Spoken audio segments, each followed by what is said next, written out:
Ustaz menceritakan orang tapi yang baik-baik tentang hijrah ya, perjalanan hijrahnya tanpa diketahui orang tersebut apakah itu termasuk ghibah. Tentu saja tidak ada masalah. Kalau ada seseorang memang punya dulu histori yang kurang baik, kemudian dia sudah bertaubat, kemudian dijadikan sebagai ibrah, dan itu memang tidak ada, ingat ya, innamal a'malu binniyat. Tidak ada niat kita untuk menjatuhkan dia. Memang niatnya untuk mengambil ibrah dan pelajaran, serta satu sisi orangnya tidak marah kalau diceritakan. Memang dia mau, boleh-boleh saja. Saya kasih contoh, pernah ada seseorang namanya Fudail bin Iyad rahimahullah, seorang ulama tabi'in. Ini dulu perampok jalanan, sudah merampok orang gitu kan. Kemudian dia taubat gara-gara dia satu malam mau mencuri di rumahnya orang. Kemudian dia dengarkan penghuni rumahnya lagi baca ayat Al-Quran di sholat tahajud, yang bunyinya a'udzubillahi minasyaitonir alam ya'ni lilladzina amanu an takhsha'a qulubuhum bidzikrillah wa ma nazala minal haqq, yang artinya belum tibakah saatnya orang-orang beriman itu hatinya lunak gitu kan, dan mereka khusyuk dengan hukum-hukum yang Allah turunkan. Maka dia tersentuh dengan ayat itu. Kemudian dia pun taubat kepada Allah Subhanahu wa taala. Nah, ceritanya Fudail bin Iyad ini sering dinukil oleh para ulama-ulama untuk menjadi ibrah. Ini orang dulu pernah perampok lalu sadar. Tapi sebatas itu ya. Jadi tidak usah dirincikan. Ada seseorang yang pernah berzina, kemudian dia bertaubat kepada Allah. Seperti itulah.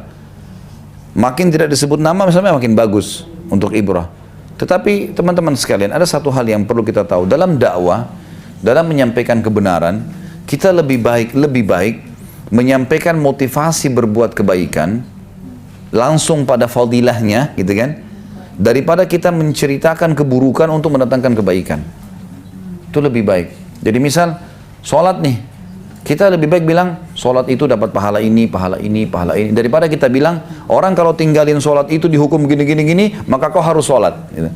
Lebih baik langsung to the point. Itu lebih baik gitu. Apakah boleh kita memiliki pola pikir ya, beramal tidak harus berorientasi pahala? Dan apabila kita berorientasi pahala dalam beramal maka menjadi tidak ikhlas? Salah. Ini tadi yang saya luruskan kan. Harusnya memang kita kejar pahala itu karena kita beribadah untuk mengejar apa yang Allah janji. Di situ puncak keimanan kita. Sama juga kenapa kita tinggalkan zina, kenapa kita tinggalkan riba, karena kita takut masuk neraka. Itu ibadah kepada Allah SWT. Takut masuk neraka memang itu. Kalau nggak ada ancaman kita malah melakukan, gitu kan? Itu bagian daripada syariat kita memang. Kita beribadah karena mengejar janji Allah. Orang jihad karena mau mati syahid masuk surga tanpa hisab. Orang sholat karena mau dapat ini, orang sholat karena mau dapat ini. Itu semua adalah ibadah. Dan itu di situ puncaknya ibadah. Dan kalau ada orang malah sebaliknya, gitu kan? Dia meninggalkan dosa karena takut masuk neraka juga sama. Ibadah. Jadi di situ kebaikan sebenarnya. Ya. Apabila ada teman kita yang suaminya ditangkap karena korupsi, kemudian teman kita membeli atau melakukan bisnis dengan kita, apakah kita harus menerimanya atau sebaliknya menolaknya? Saya sarankan begini, kalau masalah pendapatan haram, ada ceramah saya baru kemarin, Tablik Akbar di Makassar, itu Masya Allah yang hadir sampai 15.000 orang. Ya. Penuh sekali orang yang datang, Masya Allah. Itu membedah buku judulnya Akibat Makanan Haram. Dan sudah diangkat oleh teman-teman tim di web, bisa dilihat di YouTube insya Allah. Tinggal ketik nama saya Khalid Basarama, kemudian Akibat Makanan Haram. Ada judulnya besar. Itu bedah buku kecil, dan itu banyak sekali saya ceritakan efek-efeknya. Jadi salah satu yang perlu kita jawab dalam pertanyaan ini, kalau seandainya kita mengetahui memang sumber dia satu-satunya itu haram, pencurian, korupsi dan seterusnya, jangan kerjasama. Gak usah tergiur dengan keuntungan, gak perlu. Karena sumber haram itu akan menghilangkan keberkahan. Sebesar apapun pendapatan tidak ada manfaatnya. Seperti itulah. Hanya akan datangkan penyakit, hanya akan buat masalah, tidak ada gunanya sama sekali. Tapi kalau misal memang suaminya ini, semoga Allah berikan hidayah, dia misalnya punya pendapatan haram, istri juga ini punya pekerjaan, dia pekerjaan istrinya halal. Mungkin dia punya usaha apa, dia punya butik segala macam. Dari situlah dia mengajak kita kerjasama. Gak ada hubungannya, ya sudah, gak ada masalah, gitu kan? nggak ada masalah. Intinya jangan tergiur dengan urusan dunia ini, nggak usah tergiur. Kita punya kapasitas, jangan lampaui kapasitas. Perut kita punya kapasitas 1-2 piring nasi, cukuplah itu. Tidur kita itu sebenarnya 1 kali 2 meter ranjangnya. Gitu kan? Kalau ada orang punya ranjang sebesar ruangan ini, guling-guling pun tidak ada gunanya. Kapasitasnya dia ada. Kan gitu. Artinya jangan lampaui kapasitas, karena banyak orang terlilit utang, korupsi, mencuri, karena mau lampaui kapasitas loh. Badan kita bisa pakai berapa lembar pakaian? 1, 2 lembar. Kalau 3 sudah mandi keringat tuh. Lah iya. Berarti ada kapasitas nggak? Ada kapasitas kan. Tak usah lampaui kapasitas itu. Sudah cukup gitu kan. Allah berikan mulut kita sebesar ini, ya sebesar ini kapasitasnya. Hidung kita seperti ini kapasitas hirup udaranya. Memang begitu. Yang terjangkau mata kita ada kapasitasnya. Nggak usah cari-cari yang tidak terjangkau oleh mata. Udah. Yang memang depan mata kita, benar kita dukung, salah kita tinggalkan. Selesai. Kuping kita ada kapasitas menangkap suara kan. Yang tidak ditangkap sama suara kuping kita nggak usah dipusingin. Tangan kita ini jangkauannya, Bu. Nggak lebih daripada ini. Orang pun kalau mau jahat sama kita, kapasitas dia ada, nggak usah khawatir. Kaki kita punya kapasitas nggak? 0,5 meter. Kalau orang 1 meter, loncat loh. Lebih dari itu bisa jatuh. Jangan lampaui kapasitas. Allah masih kasih kita mobil tahun 2014. Alhamdulillah. Kalau mau nanti mengubah, mau menikmati nikmatnya Allah, dan memang ada, kapasitas kita cukup, silakan ganti. Ini enggak. Oh, keluar model baru ganti model. Padahal ini utang. Bahaya loh ini. Semua dosa dimaafkan kalau kita meninggal kecuali utang. Kalau orang mati syahid ya, berarti utang itu mengganjal loh. Lalu untuk apa buka pintu utang ini? Enak. Orang utang itu susah. Tidurnya terganggu, segala macam terganggu. Kalau ditagih jadi nggak enak gitu kan. Untuk apa? Kenapa lampaui kapasitas nih? Malu karena teman-teman semua pakai mobil baru, nggak usah malu, ibu-ibu sekarang nggak usah, nggak perlu malu. Itu mobil kamu ya? Iya, alhamdulillah, Allah masih kasih ini, gitu. Apa-apa, nggak ada aibnya. Kata Nabi SAW, man tawadha'a lillah rafa'ahu Allah. Siapa yang merendah karena Allah, Allah malah tinggikan derajatnya. Kan itu. Jangan terpengaruh yang pernah saya bahasakan dunia ini dengan kemasan dan kiasannya. Karena semuanya begitu ya. Saya pernah kasih contoh kalau masih ingat. Orang makan di daun pisang sama orang makan di piring emas. Apa bedanya? Kemasannya saja. Tujuannya? Makan. Orang tidur di rumah yang besar dengan orang tidur di emperan jalan. Kemasannya beda, tapi tujuannya tidur. Kalau ada, alhamdulillah, boleh. Karena dalam Islam kita boleh nikmatin. Tapi yang halal. Silakan. Allah, kata Nabi SAW, suka melihat bekas nikmatnya pada hambanya. Nggak apa-apa. Kita mampu beli mobil yang bagus, kita mampu berumah yang bagus, silahkan itu boleh kita nikmatin. Tapi jangan sampai melampaui batas. Kalau seandainya kita harus berhutang dan kita tahu kita bisa membayarnya, itu lain. Misal saya mau berkurban Idul Adha, saya nggak ada duit. Seperti kemarin kan tanggal 12 misalnya. Teman-teman pegawai biasanya terima gaji di akhir bulan. Baik, sekarang saya tahu saya akan terima gaji, saya bisa bayar. Sekarang lagi tidak ada duit. Saya pinjam sama teman untuk kurban, boleh kah? Boleh, kita tahu kita akan bayar kok. Karena masalah. Tapi kalau seandainya tidak, terkah mungkin bisa dibayar, bisa tidak. Untuk apa ini? Jangan lampaui kapasitas. Itu penting sekali. Sehingga tidak terbuka pintu-pintu yang menghinakan diri kita. Akhirnya sampai berbohong. Akhirnya sampai macam-macam lah. Dosa yang terbuka. Ingat ya, syaitan itu tidak mau kita berbuat satu dosa loh. Syaitan itu kalau sudah membuat kita satu dosa, dia buat supaya kita buat dosa yang banyak. Ya, dia tidak mau kita satu dosa saja, karena dengan makin banyaknya jeratan-jeratan dia, kalau kita lagi tadi prajurit perang, kalau makin banyak luka di badan kita yang dia lukai, kita kan makin kerepotan. Ya. Dan kalau ada satu luka, syaitan usahakan supaya borok terus tuh. Kalau dia jadwalkan, Allah kan buatkan kita jadwal ibadah ya. Misal subuh ada 2 rakaat, waktunya ditentukan, ada duhur, ada sholat sunnah, ada ditentukan kan. Allah buatin kita jadwal ibadah. Bagaimana syaitan mengimbangi itu? Syaitan juga buatin kita jadwal. Misal setiap jam 8 nonton gosip. Memang dibuatin jadwal sama syaitan. Dihiasi sama dia. Kita jadi suka nonton terus. Harus dilawan, berhentiin. Karena kalau kita jalankan jadwalnya syaitan, jadwalnya Allah terbengkalai. Orang lagi nonton sinetron, lagi azan. Jadwalnya Allah ini jadwalnya syaitan. cerita kosong dan seterusnya. Maka kalau kita ikutin syaitan, kita akan jauh dari Allah, karena di muka bumi cuma dua jalan. Jalannya Allah atau jalannya syaitan. Ini surga, ini neraka, ini benar, ini salah. Nggak ada yang lain. Jelas ya? Baik. Bagaimana dengan yang susah khusyuk ibadah karena diganggu oleh anak-anak misalnya? Apakah ibu tersebut masih ada keran-keran dosa yang belum ditutup?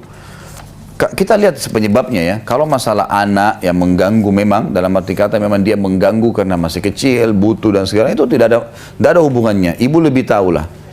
Kita masing-masing bu lebih tahu dari kita. Hati-hati, jangan menggunakan majelis ilmu untuk membenarkan perilaku ya. Saya bukan bahas masalah penanya ini, tapi saya bilang jangan gunakan majelis ilmu dan para dai-dai, para ulama untuk membenarkan perilaku kita. Karena banyak orang merekayasa pertanyaan, memutar-mutar supaya dia jadi benar. Hati-hati. Saya atau teman-teman dai bisa menjawab sesuai dengan pertanyaan, tapi ibu bisa salah. Tetap kalau salah di mata Allah salah. Kata Nabi SAW, dosa itu yang berkecamuk dalam hatimu, walaupun kau sudah menanyakan fatwanya pada siapapun. Saya pernah dihubungi seorang ibu, Ustaz tulis pertanyaan begini, suami saya begini, suami saya begitu, suaminya semuanya salah. Buruk semua nih. Saya setelah baca, saya hukumi seperti sesuai pertanyaan. Suka inilah, suka itulah, suka inilah, segala macam. Saya bilang, kalau terakhir pertanyaan, boleh nggak saya minta cerai? Bu, kalau seperti ini, silahkan ibu ajukan cerai. Suaminya nggak pernah sholat, suaminya nggak pernah kasih nafkah, suaminya suka pukul, dan macam-macam ini. Sudah diingatkan belum bu? Sudah. Nggak mau taubat? Nggak mau. Baik, ibu boleh tinggalkan dia. Boleh ajukan cerai. Karena pertanyaannya, boleh nggak saya cerai? Baik. Subhanallah, 2 hari kemudian suaminya telepon saya. Saya nggak kenal nih suaminya. Assalamualaikum warahmatullahi wabarakatuh. Saya Fulan. Oh iya pak, kenapa? Saya suaminya si Fulana. Siapa si Fulana ini? Disebut nama istrinya gitu. Ada yang hadir di pengajiannya Ustaz. Saya bilang, pengajian saya memang rata-rata ibu-ibu. Saya nggak tahu, nggak hafal semuanya gitu. Dia bilang ada yang pernah bertanya masalah ini dan itu. Disebutkan masalahnya dia. Kebetulan saya ingat. Baru 2 hari yang lalu. Oh iya pak, memang ada ibu yang bertanya begitu. Itu istri saya bohong Ustaz. Dia bilang, demi Allah begini ceritanya. Diceritain sama dia. Saya kasih. Istri saya sudah beliin mobil, saya sudah kasih rumah, ada alamatnya di sini, dan seterusnya, diceritain sama dia. Semua itu dibantah sama suaminya. Nggak benar semua. Orang ini nggak bersyukur sama Allah. Bukan cuman dia, bukan cuman saya, keluarganya semua tahu siapa orang ini. Jadi dia menanyakan pertanyaan untuk membenarkan perilakunya saja. Gitu. Ini bahaya, hati-hati, Allah lebih tahu loh. Akhirnya suami bilang, kalau Ustaz tidak percaya bisa saya datang sama istri saya. Saya bilang, nggak usah datang, terima kasih. Udah cukup. Saya banyak yang saya harus selesaikan gitu. Yang penting sudah disampaikan. Kalau bapak dan ibu lebih tahu dirinya. Innamal a'malu binniyat. Nggak bisa kita boleh menipu manusia, tidak bisa menipu Allah. Hati-hati, ya. Ini perlu digarisbawahi. Jadi tadi pertanyaan di sini, kalau seandainya ada orang merasa dia tidak khusyuk dalam sholat karena anak-anaknya ini, kalau dia tahu dirinya, memang dia sudah berusaha menjaga, tidak ada dosa. Ibu sendiri yang lihatlah, keran-keran dosa yang setiap hari kita kerjakan apa aja sih? Secara kejiwaan orang tahu kok itu. Ini orang tahu, oh ini salah, oh ini salah. Dia tahu dirinya. Ya udah, dia tutup pintu itu. Kalau dia sudah tutup dan ada anaknya mengganggu kemudian tidak khusyuk, itu wajar. Sesuatu yang masih wajar. Berarti pernah satu kali Nabi SAW mempercepat sholat beliau. Jadi lebih cepat dari sebelumnya. Lalu para sahabat bertanya setelah itu, ya Rasulullah, Anda sholat bukan seperti biasanya. Kata Nabi SAW, tadi saya mendengar tangisan anak bayi di saf perempuan. Lalu saya takut kalau ibunya tidak khusyuk, maka saya percepat sholat. Berarti ibunya salah. Memang anaknya lagi nangis, lagi butuh susu, lagi segala macam itu. Karena orang, kalau ada dosanya ibu-ibu sekalian, walaupun tidak ada anaknya, dia tidak bisa khusyuk. Memang dasarnya jadi mengganjal buat dia. Pokoknya seseorang di antara kita kalau masih merasa susah khusyuk, itu berarti perbanyak istighfar saja, itu dari dosa ganjal. Dan harus diberhentiin. Ibu sendiri harus mengubah. Saya biar bagaimana juga memotivasi kalau ibu nggak mau berubah dalam diri sendiri, bahaya ini. Karena kita sendiri tidak mau berubah. Allah mengatakan dalam Al-Quran, A'udzubillahi minasyaitonirrajim, Innallaha la yughayyiru ma biqaumin hatta yughayyiru ma bi anfusihim. Allah nggak akan ubah nasib satu kaum sampai mereka mengubah sendiri. Kalau kita mau mengubah menjadi lebih salihah, baru Allah mudahin jalannya. Kalau kita sendiri ragu, sholat atau enggak deh, atau ragu, ya sudah Allah biarin. Memang dianya belum mau gitu kan, ya sudah. Kalau dia mau Allah mudahin. Makanya Allah katakan dalam ayat lain, A'udzubillahi minasyaitonirrajim, walladzina jahadu fina lanahdiyannahum subulana. Orang yang mau menempuh jalan-jalan kami, kami mudahkan dia ke jalan-jalan kami. Mau sholat, mau ibadah, Allah mudahin. Mau tinggalkan dosa, Allah mudahin jalannya. Allah mudahin semuanya. Tapi kalau dia mau, kalau dia tidak mau, jadi masalah nih. Jadi percuma saja mau dinasihatin. Jadi biar juga dia minta tolong nasihatin saya. Mungkin sudah 10 orang nasihatin, dia tidak mau lakukan. Nasihat itu untuk diterima dan diamalkan. Jangan kalau ada nasihat kita berpikir bagaimana membalasnya. Nggak ada guna. Ada orang itu dinasihatin malah dia berpikir apa yang salahnya dibalas. Itu percuma. Nggak ada gunanya. Atau mencari celah. Tapi, nggak usah pakai tapi nih kalau bertanya. Ya. Kalau minta nasihat dan saran agama sudah disampaikan, nggak usah pakai tapi. Gitu. Tapi ini syaitan semua ini. Nggak ada tapi-tapian. Sholat gini, tapi saya, nggak ada tapi. Ya sholat, ya sudah kerjain. Ya selesai, nggak ada pilihan gitu.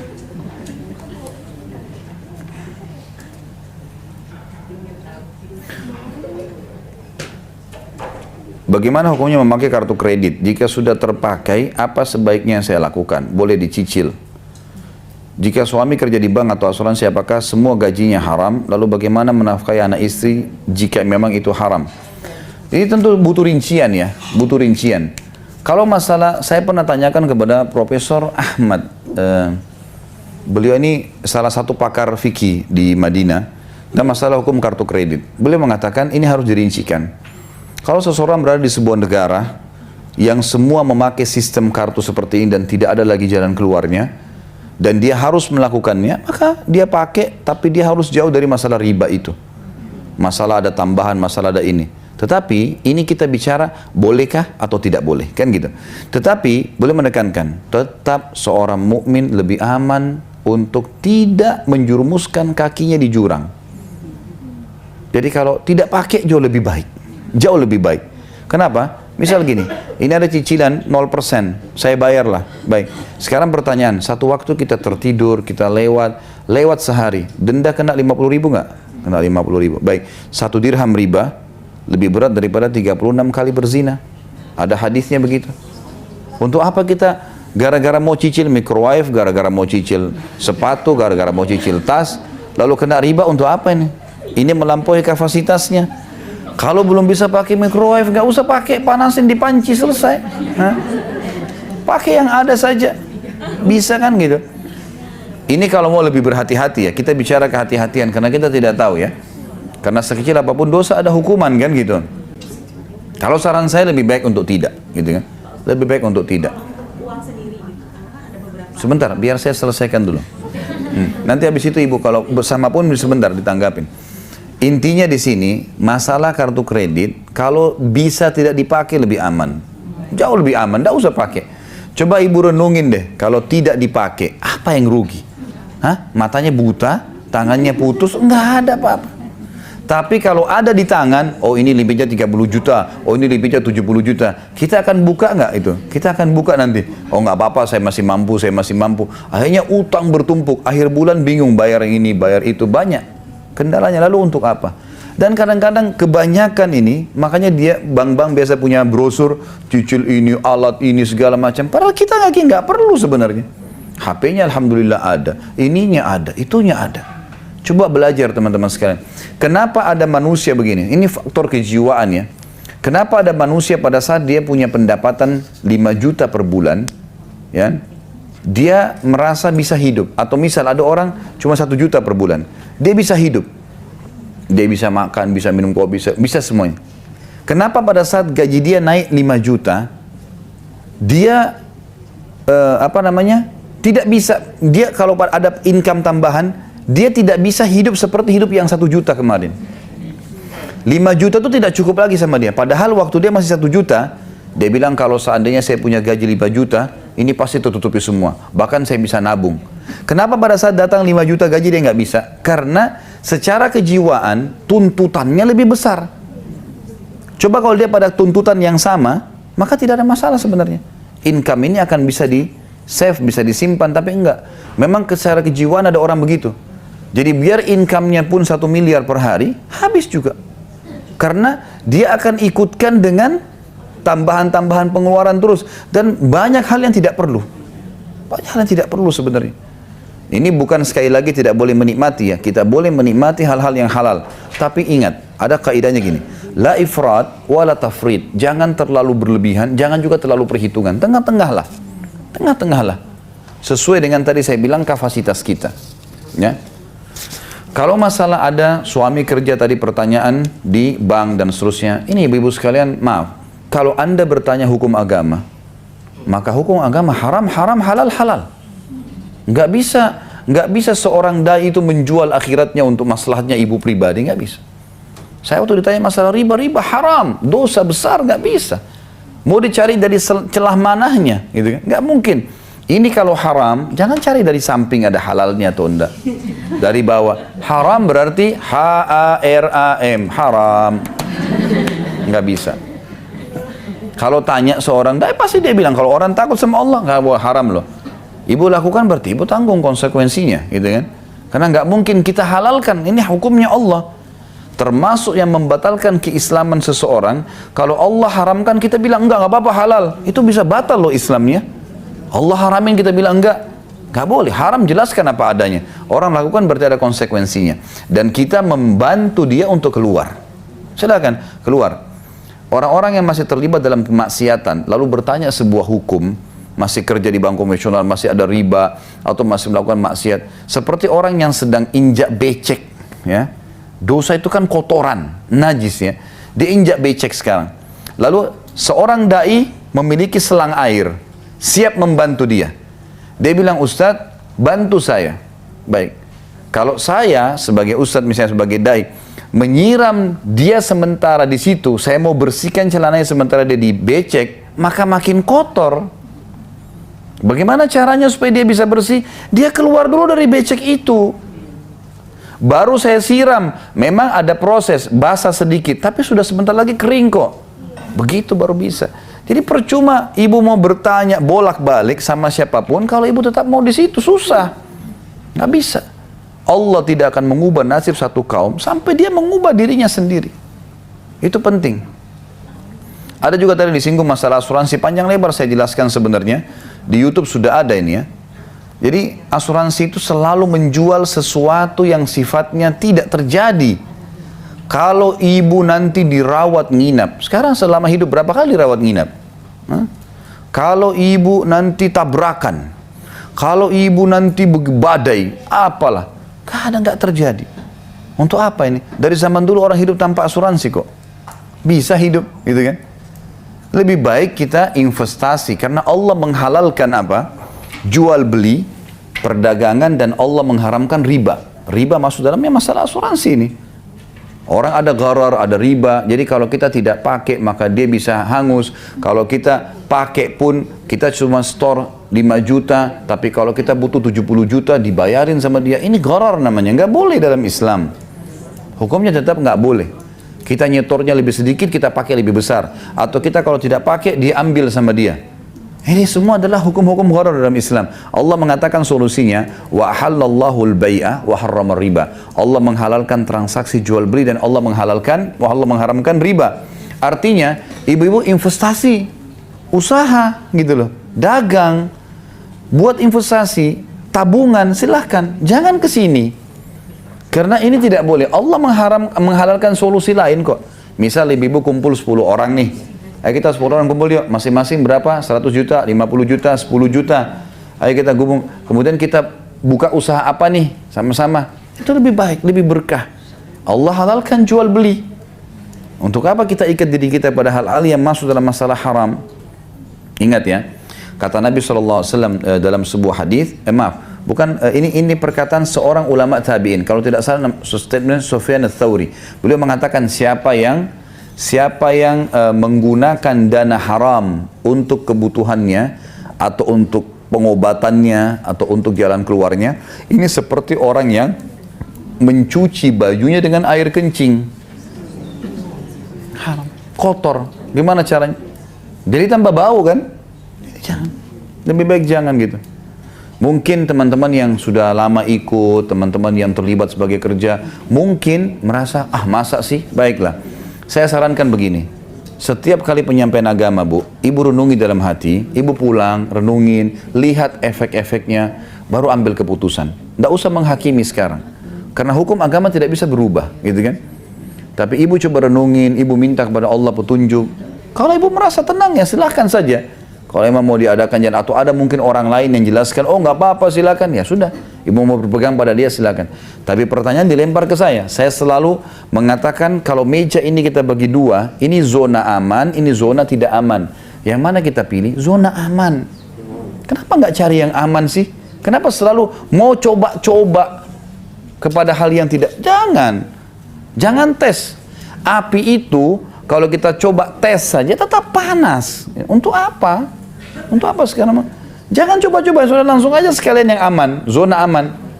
Orang yang tidak aman itu ada kemungkinan syubhat, kemungkinan bisa haram bisa tidak. Itu seperti orang ada di pinggir jurang. Supaya tidak jatuh di jurang, apa yang harus kita kerjakan? Tinggalkan. Jangan coba, saya coba kaki saya terjerumus nggak ya? Satu kali terguling, susah keluar. Harus mendaki. Kalau seseorang sudah sampai pada tingkat iman tertentu, Bu, ini renungi kata-kata ini ya. Kalau seseorang sudah sampai pada tingkat iman tertentu, kemudian syaitan akan berusaha menggoda dia supaya jatuh level imannya. Kalau dia jatuh, misal dia punya tingkat iman 9, dia jatuh ke level 7. Ibu untuk kembali ke level iman 9 itu butuh pendongkrak lebih kuat daripada pendongkrak pertama yang menaikkan kita ke level 9. Tangkap ya, misal gini. Satu waktu kita pernah bertambah soleha, bertambah enak ibadah karena pernah mendengarkan kisah seorang soleh. Atau pernah melihat ada keluarga kita mati mengenaskan. Atau apa. Lalu kita menjadi rajin ibadah. Kemudian syaitan goda terus berusaha menyerang kita. Gitu kan? Kalau kita nggak punya benteng yang kuat, kita nggak paksain diri ibadah atau masih ada celah-celah mungkin yang bisa ditunggangi sama syaitan, teman-teman, kondisi, situasi yang bisa masih membuat kita masuk dalam dosa. Kemudian berhasil syaitan goda kita, lalu kita jatuh, kita harus mencari sebuah kejadian lebih besar daripada orang yang mati mengenaskan tadi, supaya bisa naik ke level yang sama. Seperti tadi orang terjerumus dalam jurang, dia harus mendaki lagi, baru bisa sampai kehusyuan yang pertama. Jadi jangan sayang ya, sayang imannya jangan diturunkan, selalu kita berusaha naik. Nah, selalu kita berusaha, karena itu mahal sekali. Iman itu punya kenikmatan, ibu-ibu sekalian. Kalau iman ada dalam hati, kita akan mudah menghadapi masalah, mudah bersyukur, ya, mudah membantu orang lain, mudah menerima apa saja, mudah semuanya. Orang beriman itu semua yang bisa, dan ini mahal, tidak bisa dibayar dengan uang ini, susah. Kata sebagian ulama yang pernah ditangkap dan penjarakan oleh orang-orang yang zalim, gitu kan, orang-orang kafir pada zaman-zaman dulu, zaman tabi'in, mereka mengatakan, orang-orang kafir ini mengira kami ini menderita di penjara. Demi Allah kami sangat tentram, kami bisa beribadah. Dan kalau mereka mengetahui bagaimana nikmatnya keimanan dalam hati ini, maka mereka akan membelah dada kami untuk mengambil imannya. Karena mereka tidak miliki walaupun makanannya mewah, walaupun istana, tapi nggak ada ketentraman itu. Susah. Ya. Kayak ini yang kita jaga, ini mahal sekali buat kita. Ini hampir sama ya, apa saja yang terkategori riba. Jadi pahami saja masalah riba. Riba itu sesuatu yang bertambah bukan karena investasi atau karena utang, gitu loh. Itu riba. Jadi kalau misal kita utangkan seseorang 1 juta, kembalikan 1.200.000, namanya riba. Nggak boleh. Utang piutang adalah jasa yang kita berharap pahala. Ada 2 hal yang kita harap pahala. Utang piutang dan gadai. 2 ini ibu-ibu jangan mengkhayal punya keuntungan duniawi. Udah. Atau tidak usah buka sekalian.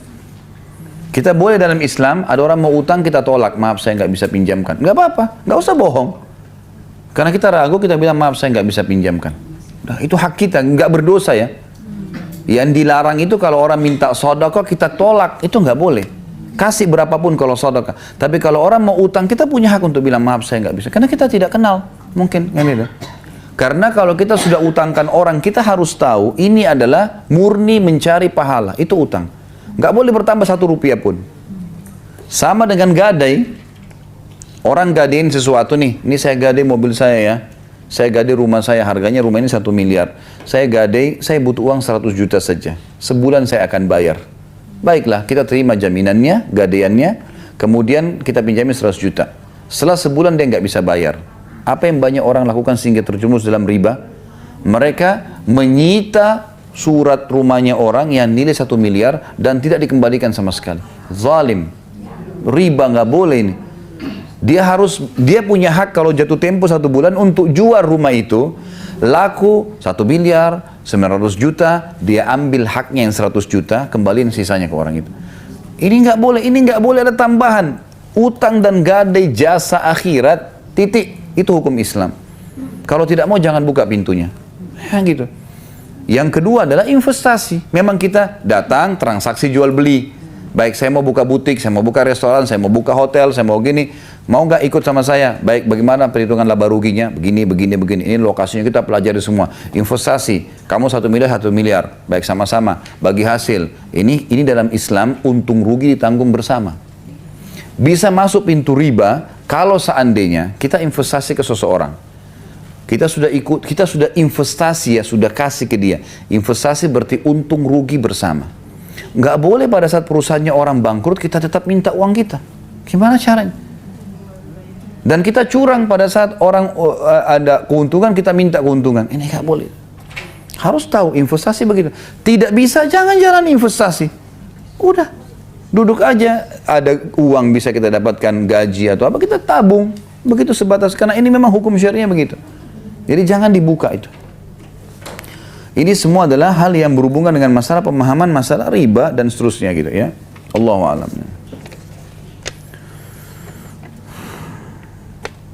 Pernah dengar kalau kita tidak boleh berandai-andai, ya.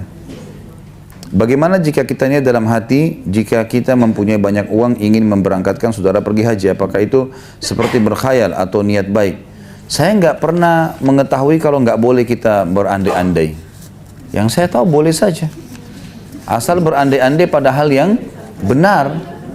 Saya berandai-andai kalau saya menikah, saya mendapat pasangan yang baik. Baik, niatnya baik. Nggak ada yang haram.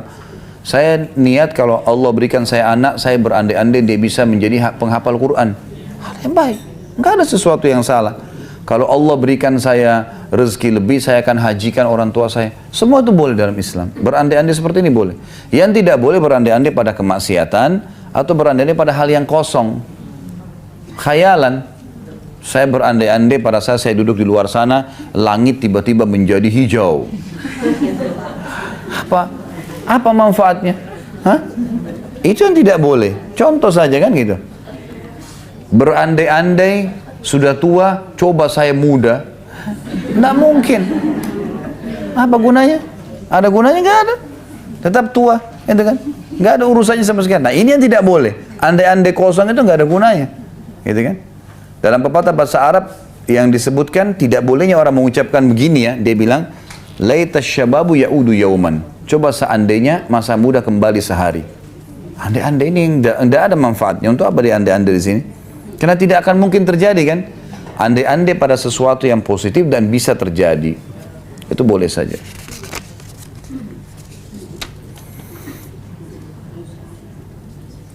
Bagaimana hukum orang yang berhaji atau umroh dengan cara menyicil di bank syariah? Apakah itu uangnya haram? Saya tidak tahu kalau masalah sistem bank syariah seperti apa. Terus terang saya tidak, sering ditanyakan masalah perbankan syariah, saya tidak pernah tahu di dalamnya karena saya tidak pernah berbaur. Sistemnya seperti apa, Allahu alam. Kalau saran saya pribadi, nyicil itu ya lebih baik ibu tabung saja, tabung sendiri, buka rekening khusus. Jangan diganggu rekening itu, ini untuk tabungan haji saya. Lebih aman. Karena banyak hal ya, kita tidak tahu apakah dana itu betul ditabung saja atau dipakai investasi, atau mungkin ada bagi hasil, ada apa. Semua masih bisa jadi tanda tanya. Kecuali ibu duduk, ibu jelas semuanya, clear, poin-poinnya ternyata memang benar, ya silahkan. Kalau enggak ya sudah. Karena Allah mengatakan dalam Al-Quran, La yukallifullahu nafsan illa usaha. Allah tidak akan bebankan yang di atas kapasitas kita. Untuk apa kita masuk di situ? Misal ya, Allahu alam. Yang saya pribadi, ini kan karena saya yang ditanya ya. Tapi kalau ibu memang bertanya kepada seorang ustadz dan ustadz itu bisa memberikan gambaran dan ibu lebih tenang, silahkan. Saya bukan mengatakan pendapat saya yang benar, enggak. Saya bilang saya selalu mau mencari zona aman. Saya enggak mau coba-coba. Jangan coba-coba, enggak ada gunanya coba-coba itu. Coba-coba itu bisa benar, bisa salah kan? Enggak, ambil yang clear, jelas. Gitu kan?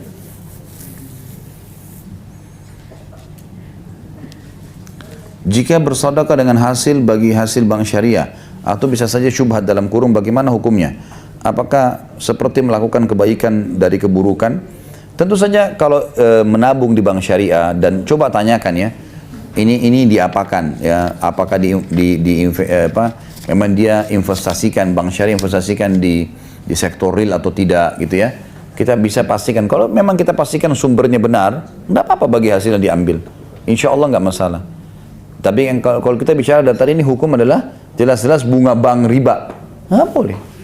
Ini bahaya, seperti saya bilang, bisa berefek buruk kepada kita. Bersedekahlah sesuatu yang besar, yang bersih, yang baik ya. Bagaimana hukumnya ibu atau perempuan sholat di masjid? Yang saya dengar isya dan subuh baiknya di masjid. Boleh saja. Nggak ada larangan sama sekali. Kata Nabi SAW, La tamna'u ima Allahil masajid. Janganlah kalian melarang hamba-hamba Allah wanita untuk ke masjid. Boleh saja. Tapi kalau ditanya mana lebih afdal, tetap lebih afdal di rumah bagi perempuan. Karena hadis Nabi SAW berbunyi, seseorang wanita sholat di dalam rumahnya, ruang tamu rumahnya, lebih afdal daripada di luar rumahnya. Maksudnya walaupun masjid. Dan hadis ini disebutkan oleh Nabi SAW di Madinah. Ada Masjid Nabawi loh ya. Ada Masjid Nabawi, 1000 pahalanya. Nabi sebutin di Madinah. Seorang di antara kalian, hai kaum wanita, di ruang tamunya lebih baik daripada di luar rumahnya, termasuk masjid. Dan dia sholat di dalam kamar tidurnya, lebih afdal lagi daripada ruang tamunya. Kalau perempuan tuh makin tertutup, makin besar pahalanya. Laki-laki makin keluar, makin besar pahalanya. Seperti itulah. Memang itu hukum Allah SWT. Tapi bukan berarti tidak boleh. Karena ada ibu-ibu memang masjid dekat rumahnya. Dia mau ambil fadilahnya, karena juga ada sahabiat sholat bersama Nabi SAW. Ada banyak hadis menjelaskan, kalau Nabi SAW itu sholat di masjid, ada saf perempuan di belakang. Dan Nabi SAW tidak pernah larang mereka. Boleh mendapatkan fadilahnya. Gitu. Saya mau tanya, ada beberapa teman yang berjilbab tapi melakukan perzinahan dan status istri atau ibu, bukan janda. Jadi bagaimana solusinya? Ini was-was syaitan menggoda. Kenapa harus berzina? Nggak ada manfaatnya zina itu. Dan setiap dia lakukan, berarti dia sebenarnya sedang membuka sebuah cobaan baru buat dirinya. Setiap orang buka pintu dosa, dia sedang membuka pintu ya permasalahan atau cobaan baru buat dirinya. Kata Nabi kata Ibnu Qayyim rahimahullah, beliau seorang ulama yang menjelaskan masalah tazkiyatun nafs, bagaimana jiwa seseorang itu bisa suci. Kata beliau, siapapun yang berbuat dosa, maka Allah akan kirim kepadanya 2 tentaranya, sumpek, suntuk, ya, dan sedih. Sampai dia bertobat kepada Allah. Gak ada orang itu habis zina terus gembira. Tuh. Walaupun dia bisa tersenyum, tapi di belakang dia sumpek. Ada sesuatu tapi dia nggak tahu apa itu. Itu perasaan ada karena kemaksiatan dia lakukan. Lalu kenapa harus seperti ini? Solusinya bagaimana? Lampiaskan pada pasangan. Gitu kan? Kalau memang kurang harmonis, buat harmonis. Gitu kan? Bagaimana bisa dibuat supaya harmonis gitu kan? Bagaimana ibu berdandan, menata rumah, berbicara dengan kalimat-kalimat yang baik dan santun dengan suami. Hidupkan kembali suasana cinta itu. Banyak orang berumah tangga, ibu-ibu sekalian, tidak pernah sama sekali menikmati, enggak mata suaminya, enggak alisnya, enggak ketemu seperti biasa, dianggap sudahlah rumah tangga seperti ini. Salah. Buatlah suasana yang nyaman di antara mereka gitu kan. Ngobrol, bicara, dan seterusnya. Lampiaskan syaitan, ada syaitan menggoda. Kita malas layani suami, langsung isti'adah. A'udzubillahi minasyaitonir rajim. Karena itu Allah jadikan hubungan biologis setelah nikah pahala. Kata Nabi SAW, di kemaluan kalian ada pahala. Pahala yang besar. Kata para sahabat, ya Rasulullah, apakah kami menggauli istri kami dapat kenikmatan, dapat pahala? Kata Nabi SAW, kalau kalian letakkan kemaluan kalian pada yang haram, berzina, apakah kalian dapat dosa besar? Kata para sahabat, iya. Kata Nabi SAW, begitu juga kalau kalian letakkan pada yang halal. Sampai kita tahu ada sunnah Nabi SAW dikerjakan pada hari Jumat. Hubungan biologis, itu ada berarti pendapat ulama mengatakan minimal sepekan sekali. Dan ada pendapat yang mengatakan bahwasanya justru dianjurkan setiap hari. Karena Ibnu Umar radhiyallahu anhu tahu kalau ini pahala berhubungan biologis suami istri, kadar besarnya sama dengan kadar besarnya orang dosa berzina kalau haram. Jadi ini besar sekali pahalanya, gitu kan? Maka Ibnu Umar melakukannya setiap hari radhiyallahu anhum. Jadi bukan karena ini berarti dia berlebihan dalam seksual, bukan, tapi memang itu ibadah dilakukan sama dia. dia kerjakan dalam kondisi ibadah. Dan kalau ibadah itu ada adabnya. Kalau misalnya gini, kita sholat malam ya, adab itu kemasannya ya. Kita sholat malam, Bu. Ibu bangun sholat malam, karena kebetulan bangun, kemudian ya sudahlah, dengan baju itu tinggal sholat, mungkin sejadahnya juga sudah lama nggak dicuci, ya dia sholat saja.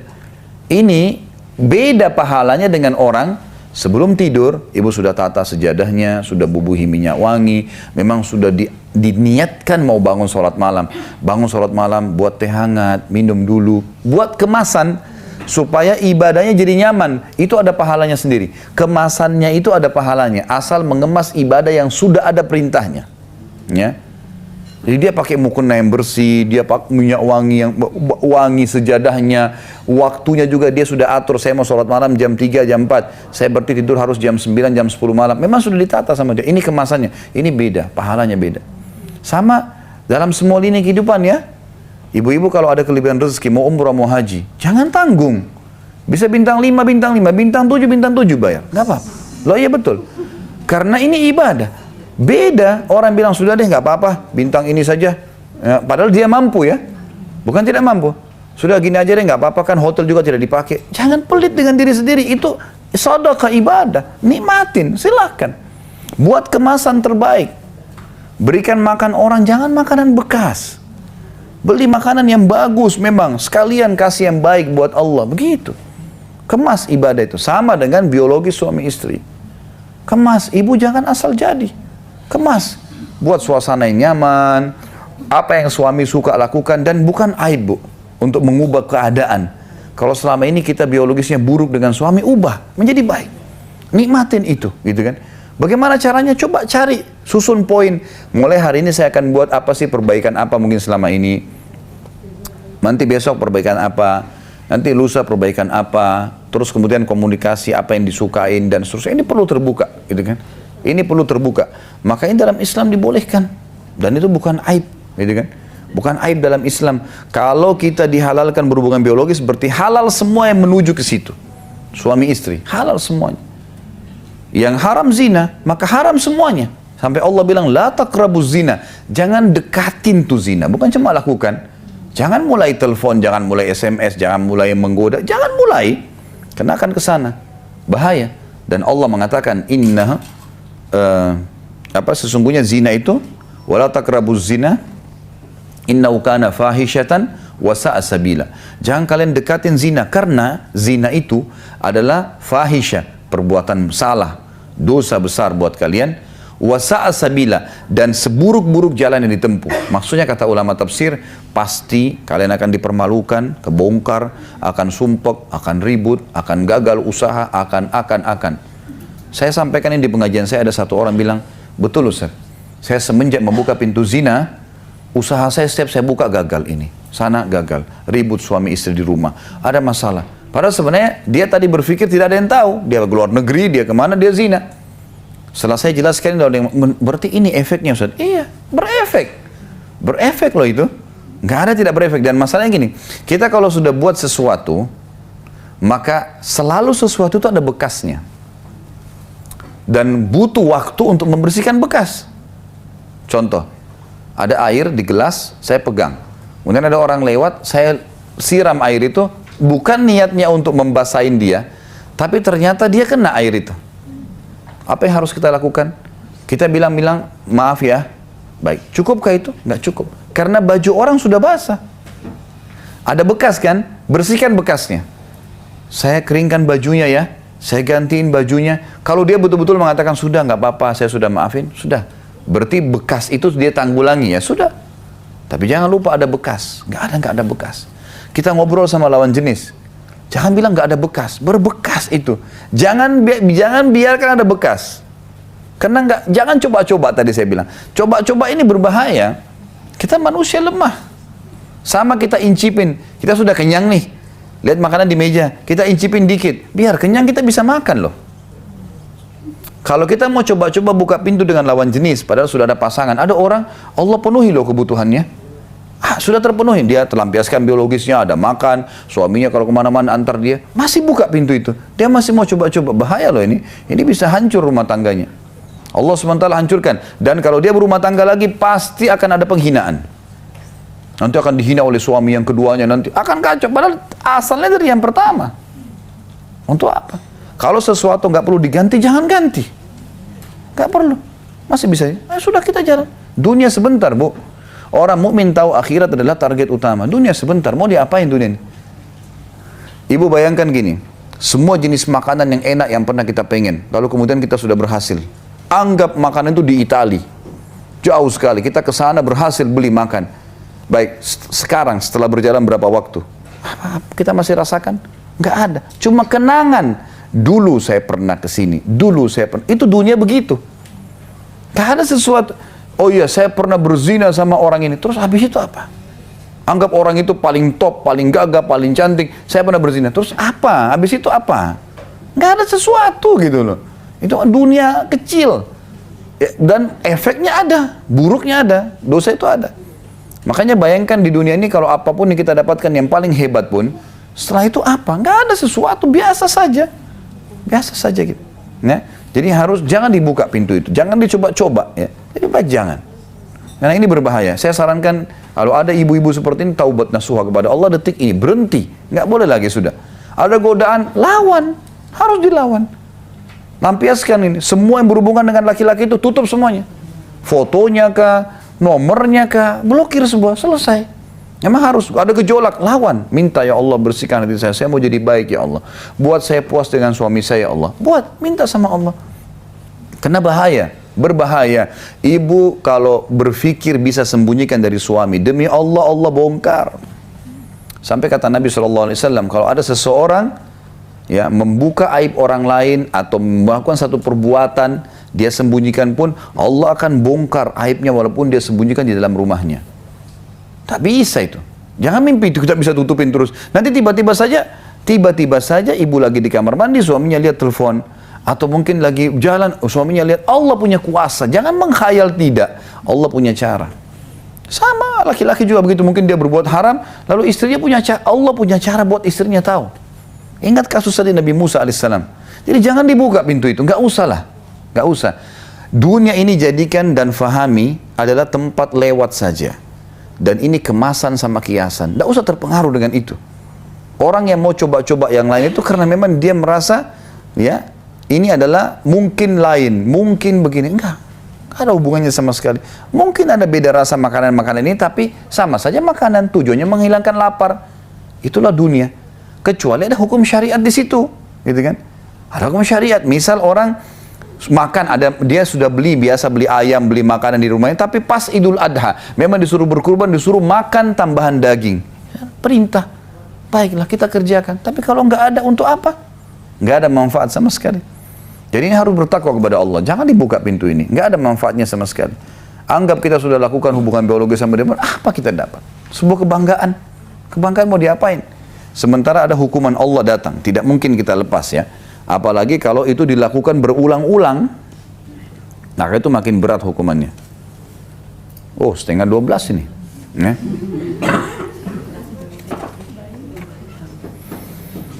Baik, ini pertanyaan terakhir ya. Pak Ustadz, pemilu tidak syariat.